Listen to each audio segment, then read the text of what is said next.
What is going on, you guys? My name is Rayge, and we are back today to unpack the top characters that I will be focusing on bringing to level 100.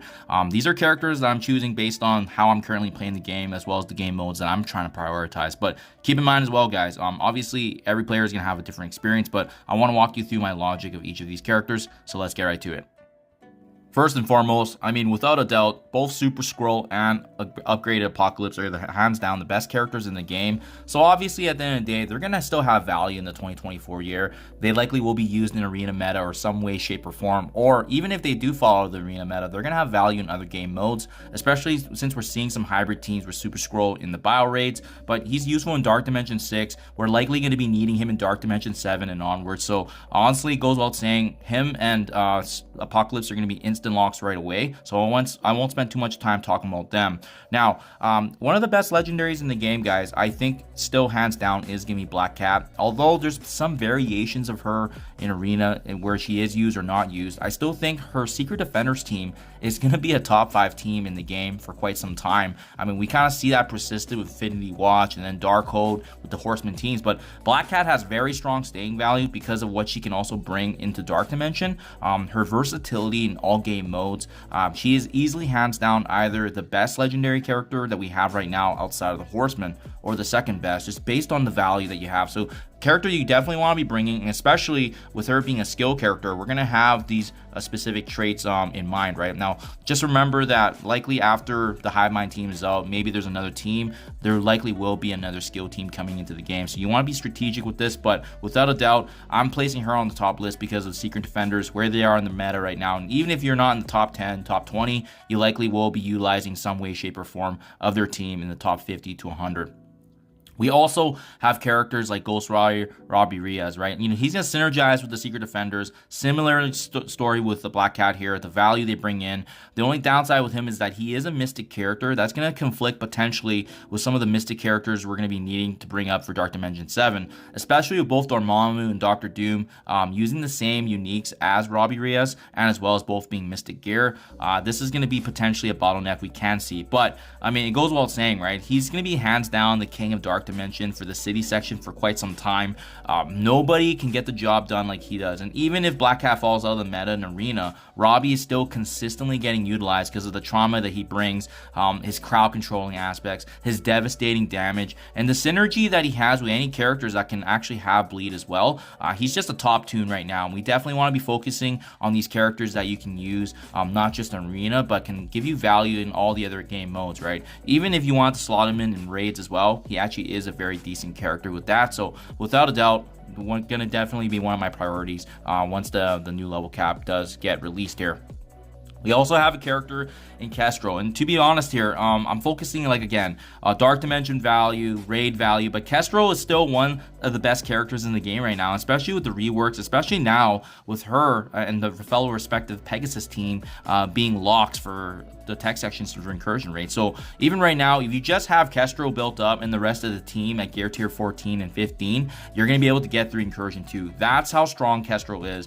And icing on the cake is the fact that Kestrel is also a required character for Apocalypse, needing her at least gear tier 17, level 90 is going to be the bare minimum to get upgrade the big version of Apocalypse. So having said that, you're going to have instant value, but even more so, the revision to Mythic for Dark Dimension 7 essentially just cements her place in the game. Without a doubt, is going to be immense value throughout the year. And even if Dark Dimension 7 isn't going to be your go-to or in the horizon for your account, know that she's required for Apocalypse. So right away, there's going to be instant value. And then obviously the raids is just absolute icing, just to be using her in literally every aspect of the game, and still being a very strong and war Crucible character as well.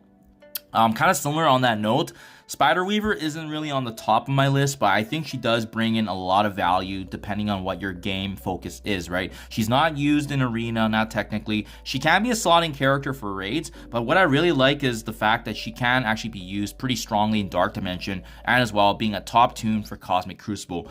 Even just using the two-piece with her and 2099, they can absolutely wreak havoc in Crucible. They're strong war characters, and just the fact that she has that unique ability here with the passive charges, where it actually does reduce the enemy's precision in terms of the fact that they can't have accuracy there. So that's always going to have value with that unique mechanic that she can add, and being a really strong plug and play character. I think the value for her definitely went up the moment that Apocalypse is no longer allowed to be utilized in Dark Dimension 7 for the global section. That means we need to start thinking strategically about what other options. The downside with her, unfortunately, is that she does share Mystic Gear, and Mystic Gear is going to be potentially an issue we're going to be needing to be mindful of, especially in the changing meta here. But very strong character, guys, and similar to Kestro, gear tier 17 level 90 is what you're going to be needing to unlock Apocalypse. Spider Weaver is one of those 3 strike characters needed, so right there she's going to always have value. We got Val. Now, Val definitely is on the top of my list as well in terms of just the value that Val can bring, right? I mean, the unique mechanic here of bringing multiple characters back from the dead, the mass ability block, the exposure, the mechanic that can be applied on enemies, and as well, having that synergy with Super Scroll and Nightcrawler makes Val a very strong plug-and-play character. Very similar to Kestro. She is the engine here for the respective Bifrost team in the Mystic Nodes. It's a joke right now. It's kind of similar story with Kestro. Gear tier 18 for Val. I brought her into Dark Dimension 6, and she was an absolute lock. As Robbie is the king of the city section, I personally see Val as pretty much the queen of the cosmic section, especially when synergizing with Super Scroll. They're going to actually be able to wreak havoc. Basically a lock for me going forward in Dark Dimension 7. So I'm really basing it on the future here in terms of the value that we're putting into resources. But she's costly, obviously, in the end of the day, and also being Mystic, and we want to be mindful of that. But the value she brings, the synergy in raids, and being a strong plug-and-play character. Not so much in Crucible, but War synergizes extremely well with Asgardians, especially when tied back to those mechanics of bringing the charges back and being able to provide devastating damage to the team. And obviously, like I said, the supportive capabilities of revives makes her a very strong addition here to bring to level 100.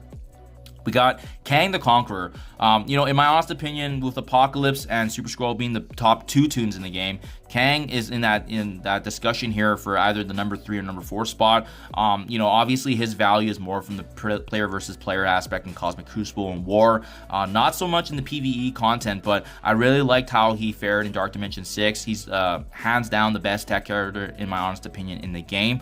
I'm likely going to bring him into Dark Dimension 7, so that's why he's up on the list here. And as well, having one of the top damage dealers in the game here is going to be definitely something I value, right? You can slot him in. Even though his Masters of Evil team isn't great entirely if you have brought them up, Kang alone is a very strong character that can be immense plug-and-play value. And for that reason, he's going to be great in future game modes where you do need a strong damage dealer being brought in. And again, just the Kang Bang ability with his ultimate, absolutely devastating damage that pierces defenses. So I hope this value holds true. I'm definitely planning to bring him up just because of what he can bring to a team. And lastly, guys, I think Green Goblin Classic is definitely one of the top legendaries next to Black Cat right now in the game. He's a character that I'm planning to bring up as well just because of his synergy. He's a top Cosmic Crucible. Their team is absolutely devastating. And as well, the value in War, he can be utilized in Arena. Not so much in the raids, but the fact that he's utilized in most game modes, and a really strong addition if you want to have another tech character for Dark Dimension going forward. A great potential addition as well. So level 100 for all these guys, definitely some of the best in the game right now, but these are the priorities I have right now. Let me know what you guys think in the comments below if you agree or disagree, but without a doubt, these are some of the best characters in the game, and I don't think they're going to be losing any value for the rest of the year. So that's why I'm planning to build these characters up, but because of the fact that they're going to be able to benefit my roster going forward and what they can bring as well to all of the other game modes and not just one single setting. Thank you as always. Do appreciate your guys' time, and I'll catch you guys in the next one.